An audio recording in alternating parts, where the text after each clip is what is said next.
almost time for kids time. We're gonna be late. It's time to share. There's a world out there looking for a friend like Jesus. It's time to share. There's a world out there. Let's tell him that he loves us so. Let's tell him that he loves us so. Kids time. Kids time. Kids time. Hi, boys and girls. Do you know what it means to make an investment? Let me tell you a story. One Sabbath morning, my friend Mark went to Sabbath school, and the teacher gave each of the children $5 and told them to invest the money and make it grow, and then bring all the money as an offering for the Lord. Now, Mark decided he would invest in popcorn. He bought a few kernels of corn and he popped them, then sold the popcorn, and he used the extra money he made to buy even more kernels of corn. And he kept doing this until he had made $50. And he'd only started with $5. Now that's what it means to make an investment. But it doesn't have to be with money. You can invest anything and make it grow. Think of all the blessings God has given you. Our Bible story today is about 3 men who received a gift and were told to invest it. Not all of them were wise like Mark. You'll find out what happened. But first, it's time for Nature Time.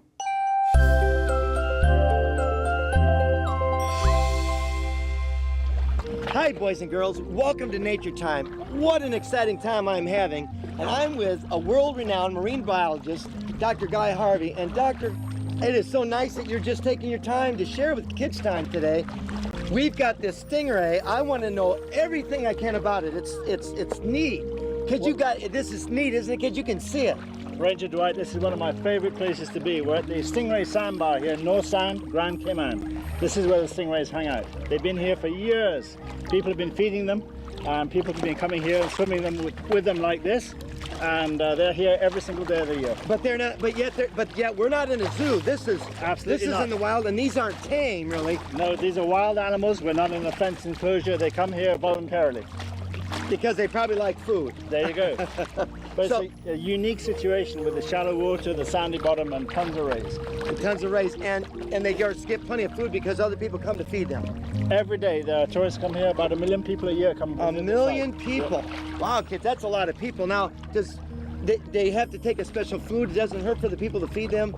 Well, the guys bring fish or they bring squid mostly. That's Okay. what the rays normally feed on. But in the wild, they feed on baby conchs, squid, fish, mollusks like little clams and stuff like that. And they do that by they dig up these buried items in the sand. They sense it under the sand using their electronic sensors, and they excavate. They blow away the sand, expose a food item, and jump on it. And you can feel how powerful their jaws are. Oh, they're powerful, and I hear them. They have that sucking. Absolutely, and it's not the tail you want to be afraid of out here. It's the mouth. It's the mouth. They do bite. Yeah. Wow. Yep. This is so awesome. Isn't this awesome, kids? Now how long do these live? These are very long-lived animals. They may live 40 to 50 to 60 years. Wow. Some of the older rays here are at least 60 years old, according to the old-timers. And because they've tagged them or something, they know. Exactly, and the same animals have been coming for decades, not years, but decades. And so Yeah. you could tell, being around here, you could tell that this is, I mean, you would know it, just like I would know you now. Yep, and this is the male. He's got these claspers here. It's Okay. an adult male. Now this doesn't have a tail, because why? Well, a shark would have come and bitten it off. Oh, Sharks are really? the main predators here. We got hammerheads, tiger sharks, and reef sharks that prey on stingrays. And in so fact, look, that one there has a big bite out of his fin right there. So he had a close encounter with a shark. Yep. So you're telling me that basically, if it wasn't for sharks, these wouldn't really have a predator that would be against these stingrays. Exactly right. Nobody here kills and eats them. Okay. There's no use for them whatsoever, except from a tourism point of view. And they're bottom feeders, so they probably help keep things cleaned up too? Absolutely. They maintain the ecological balance of the reef and the shallow reef areas. And they are, after all, flattened sharks. They're predators themselves. You can see from their fins that are extended. Yeah. They're used to a life on the bottom. They don't have the big long tail and the shark tail. They don't need that. So they fly along in very, very shallow water using their wings, as you can see, to propel them along.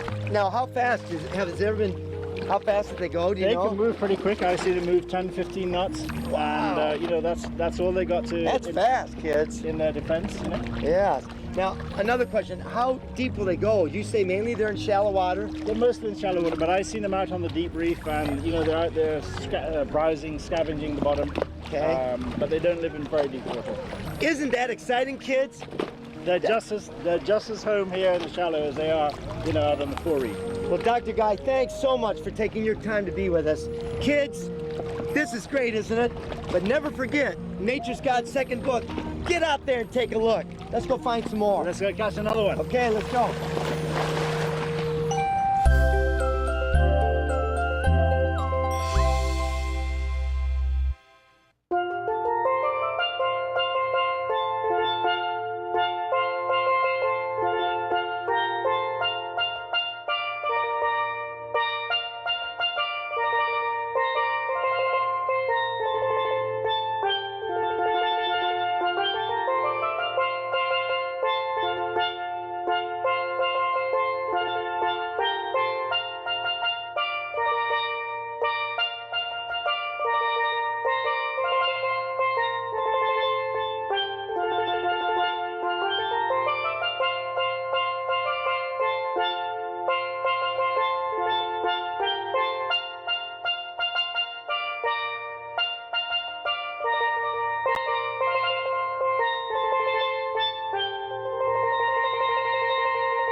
Thanks for joining us today. Looks like we're going to have some fun with some water, right? Yeah! Well, we just might see water do something kind of special maybe you've never seen before. We've got some helpers. They're going to help us with this. Now, Miles, what's the most interesting place you've been? Jamaica. Jamaica. Wow, that's an interesting. I've never been there. That would be fun to go there, wouldn't it? Yeah. Caleb, what's the most interesting thing you like to do? Play baseball. Play baseball. That sounds like a lot of fun, doesn't it? Yeah. And we have Andy way over there. Now, Andy, what do you like to read about? History. History. You know, history's a lot of fun to read, isn't it? Can learn a lot by reading history. Hey, let's get our helpers over here, and we're going to put some what on? Safety glasses on. We're going to be very safe today. Now, this is cool. Here you go. You can put those on. Now, today we have some water. Now, there's water right in here in this jug right here, but I'm going to ask you a question. Have you ever seen water go uphill?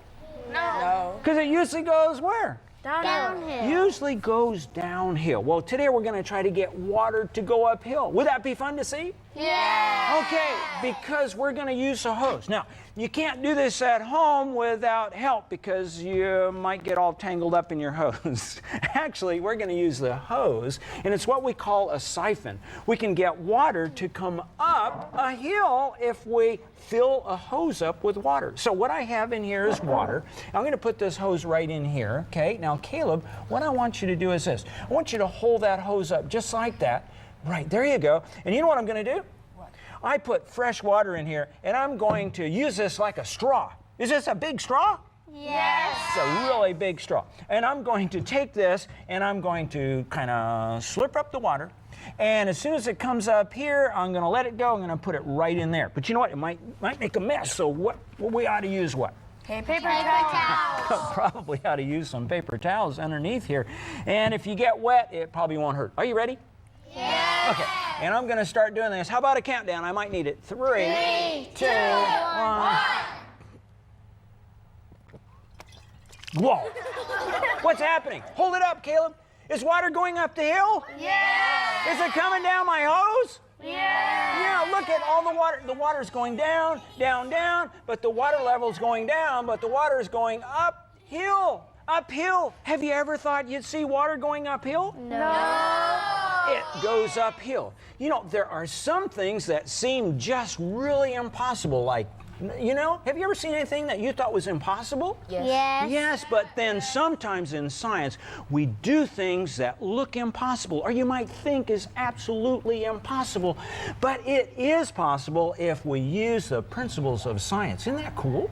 Yes. So we can take something like the water in this jug right here, and we can make it go uphill, and then we can capture it in a container below the level of that original water. Now that's what we call a siphon. Siphons are really interesting, and we use a siphon sometimes to do just that. Transport some liquids from one place to another place. And that is the principle called siphoning.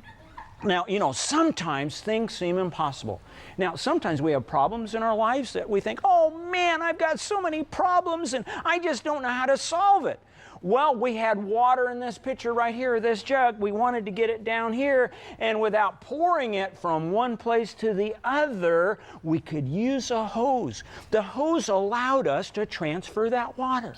You know, when we reach to the point in our lives where things seem impossible, because sometimes we have problems that seem so big we don't know what to do with them, I'll bet you if we could ask Jesus to help us, could He help us with those problems? Yes. He could help us, just like this hose. This hose helped us to get a siphon so that we could drain all the water here. Jesus is always ready to help you and to help me. All we have to do is what? Ask Him. That's right. You know, the Bible says, ask and you shall what? Receive. Receive. Sometimes we don't receive because we don't what?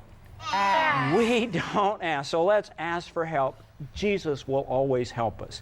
And you know, that's a neat principle in science, the siphon. And you know, that was fun. Wasn't it fun? Yes. You might want to try this, but you might need some help because we're dealing with pitchers of water and tubing, but it's really fun to do.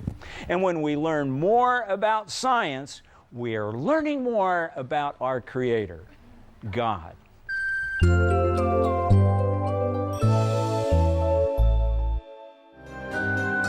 Ah, yes, my servants. I'm to be away on business in a faraway country for a few days. Therefore, I'm providing each of you with a specific number of talents to be used, not for your whimsical pleasure, but for investments, for profits, for the furtherment of the kingdom. Servant number 1, to you, I am entrusting 5 talents. Thank you, my lord. And to servant number 2, 2 talents. Thank you, master. And servant number 3, 1 talent. Invest wisely. 1. Is there a problem, servant number 3, with the 1 talent? No, master, not at all. 1 talent it is. Good. Now go. Oh, and servants, upon my return, I expect a good report. Yes, my lord. Yes, master. Yes, master. 1 talent? What am I supposed to do with 1 talent? Maybe 5. This is ridiculous. I've never been so insulted.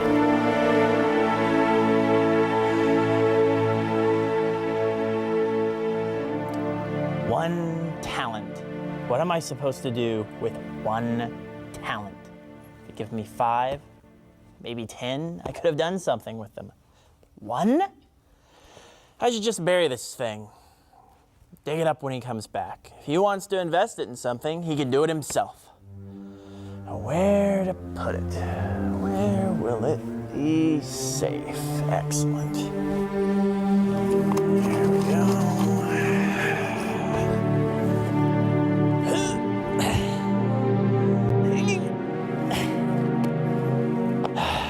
Perfect. Should be safe there till I return. 1 talent.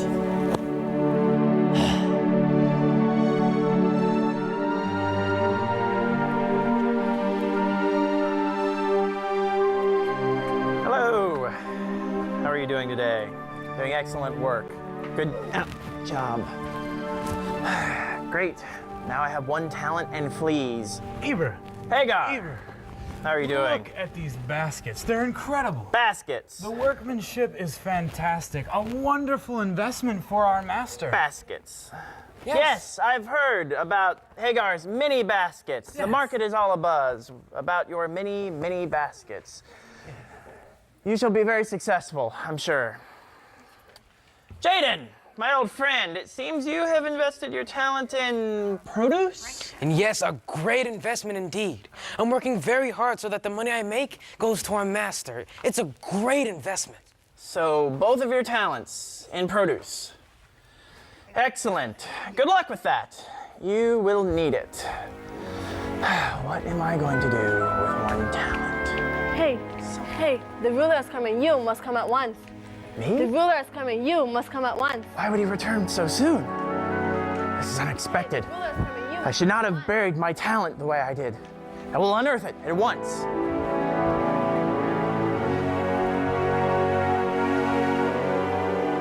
Master. Welcome. It has been a long trip for me. Tell me, where is servant number 3? I saw him in the marketplace, Master. He was attending to some small business on your behalf. He should be here shortly. No matter. Well, servant number 1, I could use some good news. What have you to report about the talent? I have taken the 5 talents you've given me, my lord, and invested them as best as possible. I have 10 here for you. Oh. I hope that... Magnificent, servant number 1. Thank you. You have thought well, planned wisely. Thank you, I my will give you master. more responsibility, plenty more where that came from in the future. We'll celebrate. Number 2, your report. Wine, please. My master, you have given me 2 talents. And as you have taught me, I invested wisely and turned them into 4 talents. You have doubled my investment. Very good, servant number 2. Once again, thinking, wise planning. I did my best, my master. You have done well with the responsibilities that I've given you, and I will give you more responsibility in the future. Thank you. We too will celebrate. And servant number 3. Master. Please approach. Your report on the talent I gave you. My report? Well, the good news is I did not lose any of my master's money. Yes, I see that, servant number 3. Bad news is that instead of investing in something silly like baskets or produce, I instead dug a hole and buried it. Servant number 3, do you think your master to be a greedy master? Not at all, master. Well, obviously, you must not know me so well to think that I am as narrow-minded to want you to invest only in my own kingdom. Not exactly. Anyone beyond any of you, does it not stand beyond reason that I would have you invest in the way that I prescribed? Well, for goodness sake, servant number 3, could you not have at least put the talent in a bank where it could draw interest? I see now that I can't trust you now, can I? The moment that you see something that goes the other way of your thinking, you choose to go the other way for self-preservation, don't you? Actually, I was... Oh, give me the talent! Give it to me now!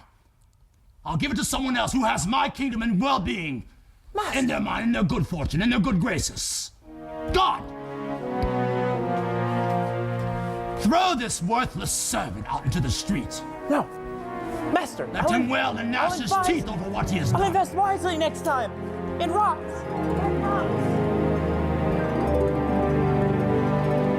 Blessed is he that takes my talents and uses them for the goodness of my name. You have done well, my faithful servants. Come, let us celebrate. If only all my servants were as faithful as you.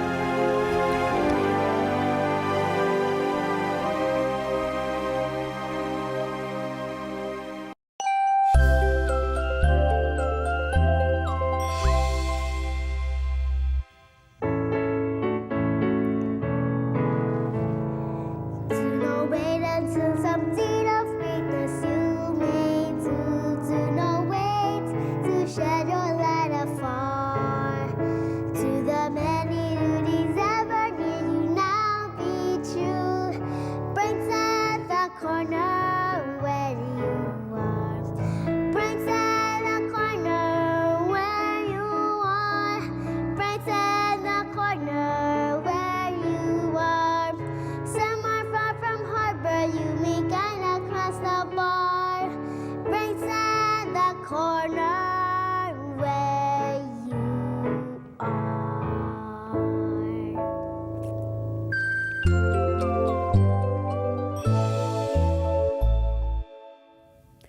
boys and girls, it's time for Miss Brenda's Book of the Day. And today's book is called Curse Proof. That's kind of a strange title, isn't it? And it is by beloved author Eric B. Hare. And Miss Brenda grew up on stories by Eric B. Hare. I know you're going to love this incredible book. And it's about a boy in Burma. Eric B. Hare actually was a missionary in Burma for many, many years. And he's written some incredible mission stories. And you're not going to want to miss this one either. Something else you're not going to want to miss, and that is hearing all your letters today. Boys and girls, I'm going to read some of your letters that come from all over the world, and I absolutely get so excited when I get letters from you telling me how you share Jesus, telling me how much you love Jesus, and especially how much you witness for him and all those witnessing experiences. So today, let me just grab some of your letters. I'm so excited about what we have to share over here. And this one, the first one here, let's see where this is from. And it says it's from, I believe, Guyana. And let's see, oh, we've got a nice picture. I love it when you send your pictures because then I get to see what you look like and all the boys and girls get to see what you look like, who's writing the letter. So be sure and send me your pictures. Here's a handsome man right here. Let's look at this. It says, "Dear Miss Brenda, I am a boy and my name is Shaquille." It said, "I am in grade 2 and I live in South America." It said, "I am 7 years old," and I enclosed a picture of myself from your friend Shaquille. Okay, let's see. We have another one over here. This one is from Kansas. Another handsome boy that has sent us a picture of himself, and let's see what he has to say. There he is right there. "Dear Miss Brenda, I like to watch Kids Time every day. My name is Nathaniel, and I'm 11 years old, and I share Jesus by copying Bible verses, and I have my mom print them on the computer, and I send them to my uncle in Africa, who is a missionary. Please send me an activity book, please. My favorite parts of Kids Time are the cooking and learning time with Ben Roy. Thank you very much. Love, Nathaniel." Well, thank you, Nathaniel. And how wonderful that you have an uncle that's a missionary and you can help support your uncle. That's the way to share Jesus. You're absolutely right. And keep doing that, okay? We have another one here from Westbury, New York. And let's see if there's a picture in here.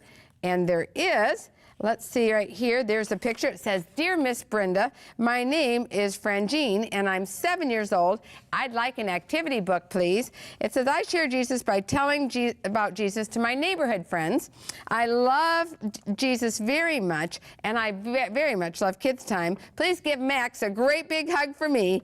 And it said, "Love, Frangine." And look, she has drawn a picture. I got to show you a picture right here that she's drawn. Look at that. It says, and she's got a picture of Miss Brenda, and she drew a picture of herself right there. Isn't that cute? And she says, "Give Max a big hug." Well, Max is sleeping right now, as you can see, like Max likes to do. He's the sleepiest dog ever. But when he wakes up, I'll make sure that Miss Brenda gives him a little hug for you, okay? Let's see over here. Now, we have one from Hadassah. And Hadassah, let's see where you're from over here, from Missouri. And I liked a nice big letter from Hadassah. Let's see what we've got going on in here. And oh, and a beautiful picture. Thank you for sending your picture, Hadassah. It says, "Dear Miss Brenda, my name is Hadassah, and you say it like this, Hadassah. I am 14 years old, and I really got hooked on Kids Time when I came to my grandma and grandpa's house. And I'm glad to say that I love Jesus. My favorite part is praise time because I like to sing and I play a flute. I share Jesus by telling everybody in my class, and I go to a public school, about my faith.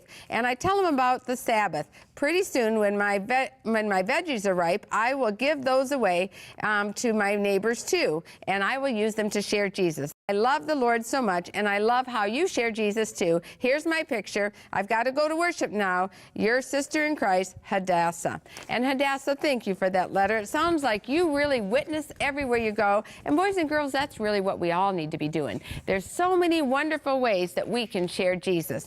And if you've got a special way that we haven't shared yet on Kids Time, I'd sure like to hear from you, okay? Take time and write me a letter. All right, this one is, I've got another. This is from from Drew, and let's get Drew's picture up here. It says, "Dear Miss Brenda, I love Jesus very much, and I would like to tell everybody about him." It said, "Could I have a Kids Time activity book, please? Your friend, Drew, and I am from Missouri." Let's see if we have time for one more, and it's, whoops, let's see right here. I almost dropped that one, didn't I? And it says, "Dear Miss Brenda," it said, "Guess what? 6th grade is easier than I thought. Thanks for encouraging us to do our best for Jesus. Otherwise, I would just be horrible at it. I love Kids Time. Love, Megan." And Megan, thank you for your letter. Boys and girls, I wish I had more time to read all the letters in my basket. But until next time, remember, it's Kids Time to share Jesus.